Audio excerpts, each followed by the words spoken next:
Is it a weekend, a weekday? Quite frankly, it doesn't really matter. I'm still at home, again. For many, our days at the moment can feel pretty repetitive. This monotony, coupled with the fact that for some of us we're doing more work than ever, it can lead to burnout. This is a time of tough emotions, and we live in a society that seems to value relentless positivity and happiness. But when we just get on with things in a way that denies the reality of people's experience, then we are living in denial. This can damage employee productivity and retention, and it's a business risk that many companies will face. One former tech startup from Sydney is actively trying to mitigate against it. The main thing has really been how to support people navigating quite different challenges. That's one thing that we've certainly learned, is that there's not a one solution for everyone. The company gives workers short, regular surveys to track employee sentiment.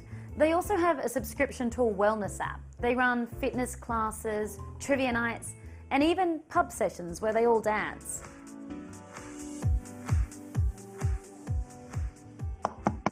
They also hold team cooking classes. On today's menu, gnocchi. Now you want the rope to be about as wide as your middle finger. Harvard psychologist Susan David says ignoring mental health at the moment is one of the worst things a business can do.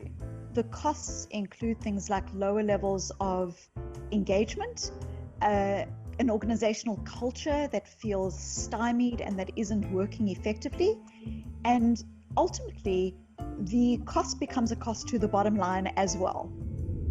Susan has some top tips for how we can manage our mental health during these times. She says recognize what's in our control and try and let go of that isn't. To have compassion with oneself. These are really tough times. And to try and build strategies to make space between our immediate emotional reactions and how we choose to respond to them. These guidelines apply to managers as well, to help them empathise with staff during these unprecedented times.